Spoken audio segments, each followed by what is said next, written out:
Envejecer con sabiduría no es envejecer. En los ojos del joven arde la llama. En los del viejo brilla la luz. En la juventud aprendemos. Con la edad comprendemos. El profesor Alberto Octavio Hinojos Delgado, inspirado en su gran vocación de maestro, ha coadyuvado con la niñez, con la juventud y la sociedad chihuahuense al plantar un árbol.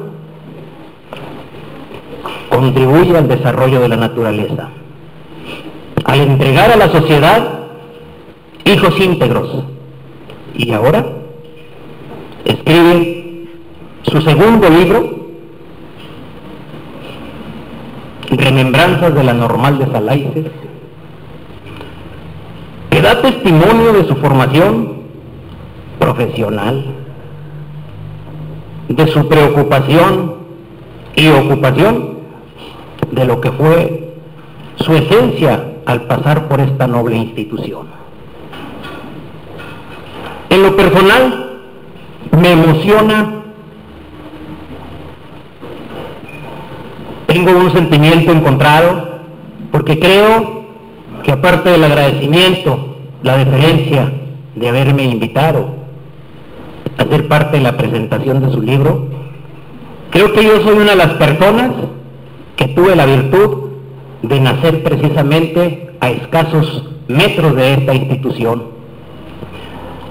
La vi del exterior, la sentí cuando pude y tuve la oportunidad de estar dentro de ella. Y aún sigo viviendo en ese espacio. Aún me quedan enormes recuerdos y puedo ser también un testimonio. El profesor inicia narrando cómo concibe él la educación en México, y desde su muy particular punto de vista, él considera que la educación en el individuo, en la sociedad, debe tener un efecto espiritual y funcional. Indiscutiblemente, también refleja que debería en todo momento ser un espejo de cada una de las etapas por las cuales ha pasado nuestra convulsionada patria. Expone en sus inicios la educación mexica y da una parte especial y fundamental a esa gran educación que tuvieron los aztecas. Luego hace una reflexión cuando llega la independencia, el dominio en toda esa etapa que aún quedó del clero y de los conservadores. Y hay un espacio donde señala que a la llegada del doctor Valentín Gómez Farías en 1833 marca el principio de la educación pública en México a la par con el liberalismo, pero centra una gran explicación con los postulados de la Revolución Mexicana en la filosofía del artículo 3 constitucional, que es el marco indiscutible, el rumbo de la educación en México. Y con ello, la serie de modificaciones que se le ha venido haciendo a ese artículo en función de los diversos movimientos que la sociedad mexicana ha tenido a bien. Pero hace hincapié con mucha precisión en 1934 con una educación liberal en el régimen de don Lázaro Cárdenas, donde establece, después de una serie de dificultades y cambios de presidentes, con la guerra religiosa de 1926 y 27. En 1934 se establece la modificación al artículo 3º, donde la educación que imparta el Estado debe ser integral y socialista. Aquí, precisamente, él hace un gran enfoque porque la considera la época de oro de la educación en México y que se prolonga hasta los años 60. Aquí, los maestros rurales entregan su vocación a esa área, al medio rural. En esa época, nos señala, ningún grupo de la sociedad tuvo tanta relevancia como los maestros. Fue la escuela el lugar donde convergió la sociedad. A ella pertenecen ilustres y grandes maestros, auténticos maestros, como el profesor Rafael Ramírez Castañeda, un maestro genuino de la educación rural. Para nosotros en el norte, el profesor José Santos Valdés, y tantos y miles de compañeros maestros que dignificaron la educación a través de las misiones culturales, a través de las casas del pueblo, a través de los centros campesinos, y es donde tienen gran auge las normales rurales, entre ellas la nuestra, la de Salaites. Nos describe enseguida la educación de 1940 a 1982.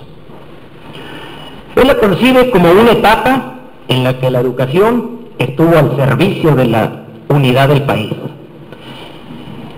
Y es aquí, en este entorno, donde nace la Escuela Normal Rural Adán González de Salaites, Chihuahua, 1928-1969.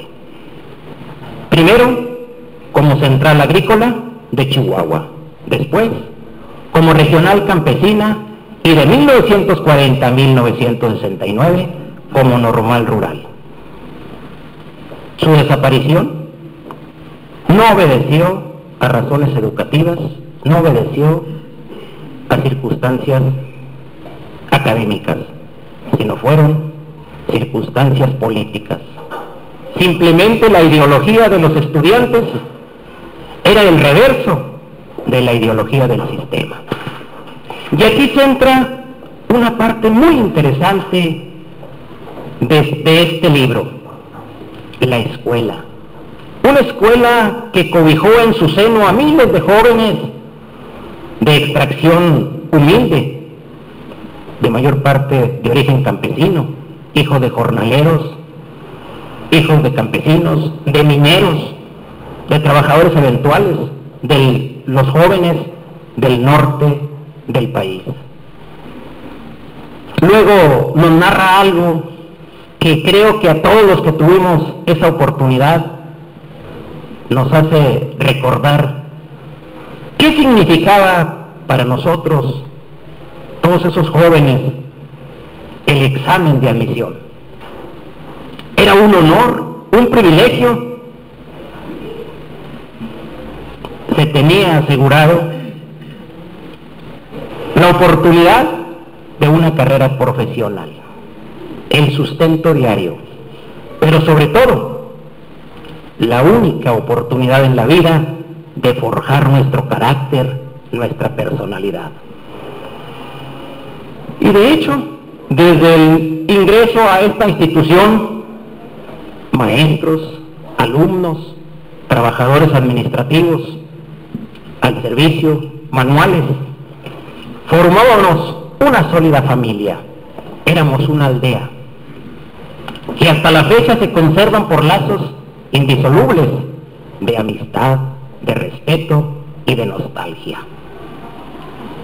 El autor hace una remembranza de su vida en el internado, narrando pasajes, vivencias de vital importancia que ya las expresará cuando le corresponda participar. Hinojos, en la confianza, se atreve a emitir su juicio, donde rescata una serie de valores que debe poseer el maestro y que fue la distinción de los egresados de estas instituciones. El maestro debe ser un guía, un impulsor, un investigador de conducta intachable, puntual en su trabajo, congruente. Luego, continúa con una gran reflexión contemporánea, con una gran reflexión filosófica contemporánea, donde afirma que el ser humano ya no utiliza la razón para llegar a la verdad.